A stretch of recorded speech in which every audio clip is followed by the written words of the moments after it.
All right, today we're doing something a little different. We got a John Deere 320D. This has the John Deere 4024 engine in it. Now this was an auction machine, so of course when you get something from auction, you're usually getting someone else's problem. It starts and it runs, but we'll go over the symptoms a little bit here. It just doesn't run good, right? And then sometimes it's hard to start. So it's so hard to start, doesn't run good, skips a little bit, kind of low on power. And then after I run it, when it warms up, you shut it off, you turn it back on, try to start it again, it just will not start. With me not being real familiar with these John Deere engines, the 4024, of course I go to the internet and I just start searching the forums and stuff, trying to get clues and information on what could be wrong with this engine. So we're going to go over some of the problems that I've had with it, some of the diagnostic procedures I went through it, and some of the things to look out for. We're going to put it all back together and see if any of that worked.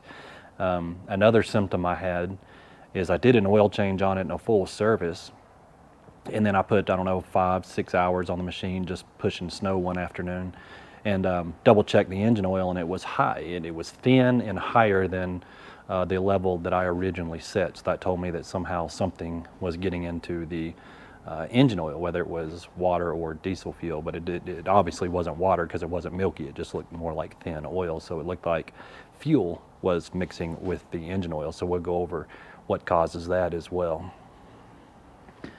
So we'll go over some of the easy stuff that everyone on the internet, of course, is going to suggest you check. So number one, right here, we've got our fuel pickup tube. And we want to make sure that the pickup tube itself is not blocked. And also these 90-degree fittings, a lot of times on the Bobcats when I work on them, that we'll find trash inside this actual 90-degree metal fitting. So we got to make sure that is clear. All right, so when we leave the pickup tube, of course we're going down here to the lift pump. Now we can see just a straight hose going into the lift pump there, and that lift pump actually looks new to me, like somebody's already tried that. And one thing, just working on this machine, I know that someone else has been in here, so I'm basically following in their footsteps, doing the same stuff they already tried, obviously. But one thing we noticed with this straight line here on the parts diagram, and from what I know of Deere, you usually always find a pre-filter in there, and on the parts diagram the pre-filter is going to be in this line coming from the tank to the lift pump. So there's not one in here. Now that's not going to cause our problem, but I think we should add it, and I went ahead and bought that, so we are going to be adding that inline fuel filter. It leaves the lift pump down here, and it's going to come up to our main filter housing. And this is another problem area that people say to check, make sure we're not sucking air or getting any leaks or anything around this. And my filter housing was damaged. The primer pump was broke off the top and the filter was old. So I just went ahead and replaced the whole entire housing, fuel filter, and new O-rings and everything on the fittings when I put them in.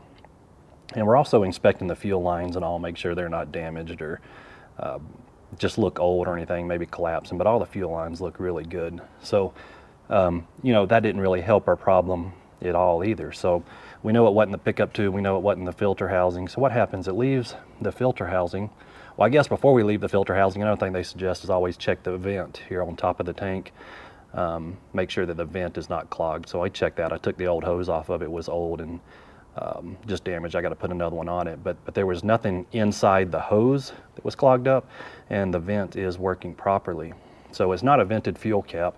The vent is in the tank, so we didn't have a problem there. Okay, so now we will leave our filter housing. We'll follow that hose all the way down to, see where the hose, right behind that tube line, it goes into the side of the head. I wonder if I can move that tube line.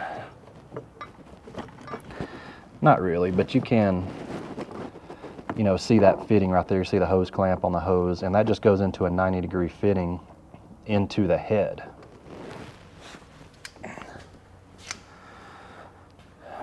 So why does the fuel supply go into the head of this engine? Shouldn't it go to the injection pumps or something? Well, Yeah, I mean, that's what you would think, but on this engine, you know, the fuel goes through that head, pressurizes the head around the injection pump. So let's take a look at the pumps and injectors and it'll make more sense. So chasing this fuel problem, I went ahead and pulled all the injectors and injection pumps out. And you see we got to pull the push rods, you know, the rocker arms. These are your injector hold downs. These are your injection pump hold downs. But we got everything kind of laid out and organized here. So let's take a look at one of these. This is pretty cool. This is a massive unit for this engine. So what we have here is we've got the actual injector, and then this piece is going to be the injection pump. So if we go ahead and remove the injector, we'll look at just the pump here for a minute. If we notice, we've got two O-rings here. So when I said fuel comes into the head, it pressurizes this cavity, this manifold through the head with fuel. So this is our fuel inlet on this injection pump. And what happens, this rides on a cam, so when we pressurize this, you know, we have to have a lift pump, right? We pressurize it, get fuel to the injector, the cam compresses this piston, pressurizes the fuel electronically fired from the pump to the injector, and then that's what pops off and actually injects fuel into the combustion chamber. But these O-rings here is what is keeping the fuel in the galley here. So if one of these O-rings goes bad, that can allow fuel to bypass and go into the crankcase, and that's what was filling our crankcase or allowing diesel to get into our engine oil. You know, there wasn't one of these O-rings on all four of these pumps that was really obvious, but there are some that do have, you know, scratches and pieces kind of missing out of them. So it was a very slow leak, but I don't think it was enough leak to prevent the machine to build fuel pressure. You know what I mean? It wasn't leaking by bad enough to not have enough pressure to pressurize these and really cause our issue. But there was an issue because we were getting diesel into there. So we are going to reseal these. When we go to put these back in, if you ever pull one of these injection pumps out, you notice the way that this roller, you know, it's got a roller lifter here, has to stay on the cam. So I don't know if you can see, but there is a groove down here on the bottom of the lifter. Now, you've got to make sure there's a little piece coming out of the head there that this rides in, and that keeps this from spinning on the cam, right? We don't want that to spin. So a lot of times, what I was talking to the guys at the dealer, they said if you don't line that up, people will either get it off sideways or 180 degrees out when they go to put this back in the hole. And once that gets jammed in there, once you wedge this in there and it's not lined up, they say sometimes it's nearly impossible to get this back out of that bore. So make sure if you ever pull one of these out, make sure to get that lined up. That would be bad news. So anyways, we'll go ahead and replace the O-rings on that. And even my local, we got a John Deere dealership here, but they weren't able to test this pump here. They said it could be possible that fuel is leaking, you know, from the inside of the injection pump here into our crankcase, but you know, it's not likely because we did find a couple scratched O-rings. So we think that's where our problem is. So that'll take care of our fuel side, our leaking fuel into the crankcase. So we do have the actual injector here. And we're going to put a new O-ring on this injector and a new fire ring. We call it a crush washer, copper seal, whatever, you know, I've heard it called 1,000 different things. We're going to replace that on all these injectors as well. You know, here's our injector, actual, you know, we got the O-rings and the copper washers there, and then we got a full O-ring kit for the injection pump, or the pumps themselves. So I did have these tested at Deere. We popped them all off and they all have a great spray pattern. They're all working good. So I don't think we've got an injector or an injection pump issue that's causing our running issue. Like I said, we already discussed that the O-rings are causing our diesel in the fuel, but not necessarily our running issue. So now let's go over and kind of look at the engine and see if maybe there's something else. But one thing I do want to mention is that you don't have to, but it is good practice. Well, I don't want to say you don't have to, but it is. I'm just going to say it's good practice to replace the tube lines, you know, when you crack these. And I can tell that, like I said, someone else has already been in this engine, you know, and they've been messing with these, pulling injectors and stuff. And once these have been torqued down multiple times, you know, we start to get sealing issues, and I can tell that there's some ridges. You can see them on there. So we're going to go ahead and just replace all the tube lines along with all the O-rings and seals. So next thing you find on the internet is this T-fitting. I think this might be the cause of most of our running issues. Let's take a look at where this fitting is and what it does. All right, so now we're looking at the engine, and one thing I was concerned about, like everything over the top of the engine, I was worried I was going to have to take off all that stuff. I wasn't necessarily worried about it, it's just been more work. But you don't have to pull all that air filter housing and all that stuff off the top of the engine. You know, you can get this valve cover off and slide it right out this direction, no problem. So, all right, our injection pumps are kind of going down in these holes, and we see this line right here coming out of the top of the head. Now this is going to be our injector return, right? All our injectors return a little fuel, and it's got to go somewhere. So it's going to come out the manifold of the head. It's going to go down to this T. All right, and here's the T-fitting that we just discussed. It's right here inside of the head. This is painted yellow, and it was really dirty. I think this T-fitting is original to the engine. 2,000 hours on this machine. But, you know, this injector return line free flows through this T into this hose here and back to tank. Okay, you see it screwed into the head coming this way. So this is a check fitting. So this is not just a T fitting, it does have a check ball in there. So remember, we're pressurizing this cavity inside here, right, with fuel. Remember, it's coming in the side of the head with our lift pump. Our lift pump pressurizes this, and then that fuel, you know, excess pressure has to go somewhere. So it's going to come out this T. But that check ball is what's maintaining pressure inside the head. And we'll try to get a little closer look on the new one, how that check ball works. So if that check ball is stuck open or wore out, then we cannot maintain rail pressure to our injection pumps. So then our, we're going to call it rail pressure, I guess, manifold pressure, fuel pressure is just going to leak back straight to tank. So that could be, you know, our issue of hard starting because we don't have pressure to the injection pumps, running rough because we're not maintaining pressure. I mean, that one fitting could answer or solve most of the issues that we have with this engine. And as much has been done, like I said, I can tell that all these injectors, all the injection pumps have been out. You know, new lift pump. So someone's been working on this issue, but they missed this T. I don't know why or how, but apparently that's a big deal. So if we look at the T a little closer, let's see, yeah, you can see it's just straight through on that side. But on this side, it's kind of hard to see, but there is a check ball in there. And that's what's going to maintain our pressure. So we're going to replace this. I'm going to go ahead and get all these injection pumps resealed, the injectors resealed, everything put back into the machine, you know, get all the lifters and everything set, new tube lines. And then once I get it put together, we'll kind of come back and take a look. But if I run into anything putting this back together, like I said, it should be pretty much straightforward. The biggest thing to keep an eye out for is to make sure that we get that lined up. And what I do is I put an injector in. Now, you know, one or two of these are going to be on the cam with, you know, spring pressure, so it's going to be hard to get it down. So I find the ones that will go down, we're going to lube the O-rings. The ones that will go down, we'll get the clamp on. The other ones are under spring pressure. What I'll do is I'll just turn the engine over a little bit until we get off that cam, and then we can get the other injectors seated with that. So that's really the only tips I have for these. Hopefully that makes sense. But that's really the only other tips I have as far as installing all this stuff.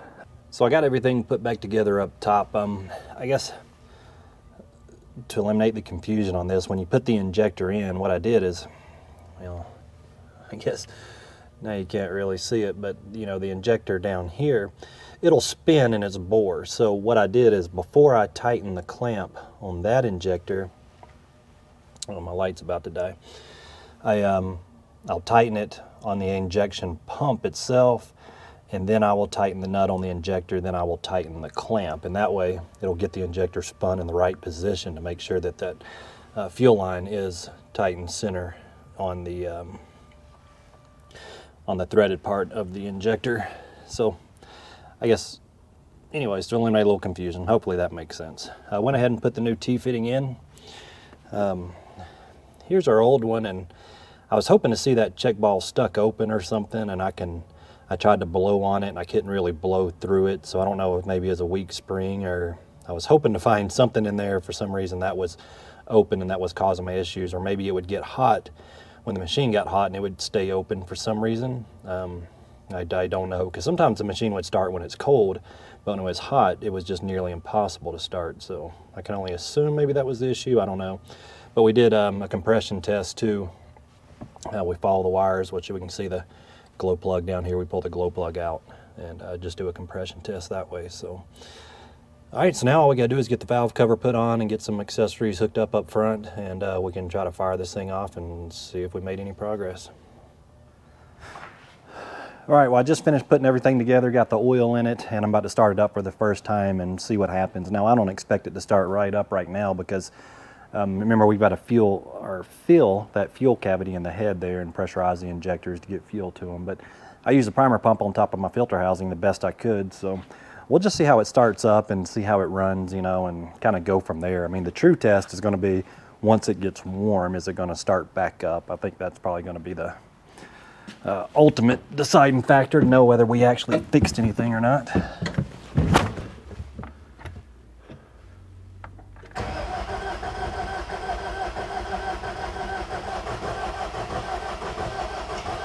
Just now starting to see a little smoke.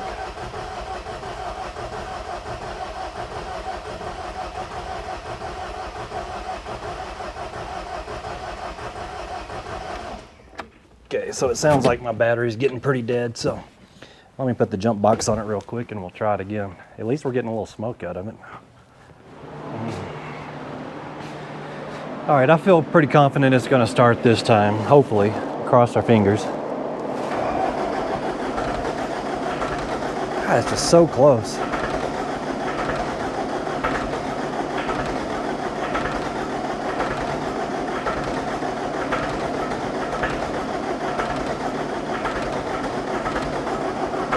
Oh, come on. Oh yeah, now it's hitting on more cylinders. Almost. Come on, baby.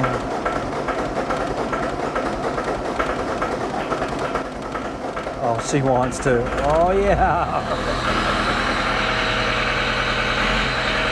All right.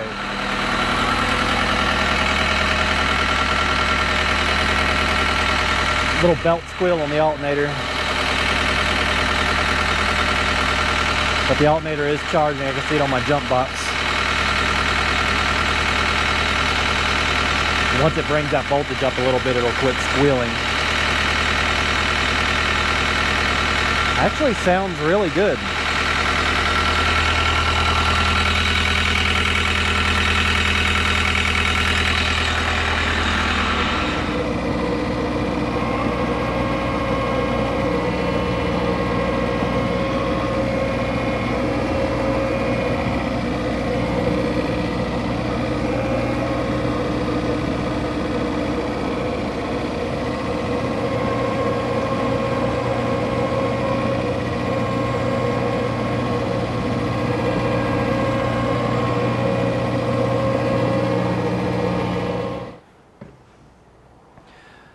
All right, well, I just took it out and kind of graded the driveway, got it good and hot, and then I just took it to the car wash, washed it off, but it's been starting great. So now it's been sitting for about 15 minutes, and that's kind of where I would have that extremely hard to start issue. After I ran it for a while and got it hot, I'd shut it off and come back to it.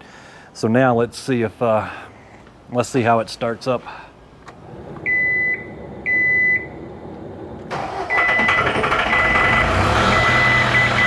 Yeah, almost instantly. I'm pretty happy with that. I think we actually fixed the problem on this. Belt's still squealing though. I'm pretty sure I'm gonna have to replace that. It's a little better, but I just don't like it squealing on startup, so we'll get a new belt for it. But yeah, I mean, we did a lot of work to this thing, and I don't know what the ultimate, I'm gonna say that little T-fitting was probably a big part of it. You know, although I couldn't blow through it, you know, with just holding it up to my mouth, I could put just a tiny bit of air pressure behind it, And I'm talking a tiny bit, and I could hear that check open up. But, you know, with that lift pump, I would think that check opens up maybe 10, 12 PSI. I don't know the actual spec on that. So I didn't compare it to the new one before I put it in. I just went ahead and swapped them out. You know, the new O-rings on the injectors, I don't know. You know, when I took those lines off, I told you I replaced the fuel lines from the injection pump to the injectors.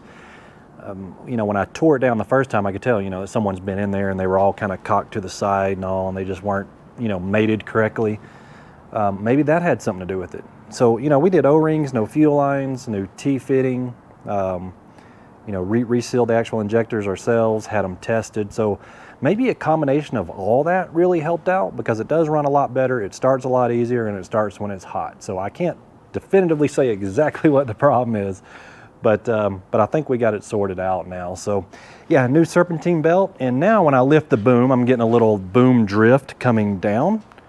It wasn't doing that before I started working on it, so I don't know, it's got to be just a coincidence, because I didn't do anything to the hydraulic system. We were just working on the engine. So maybe on the next video we will troubleshoot, diagnose the boom drift, and see what the problem with that is.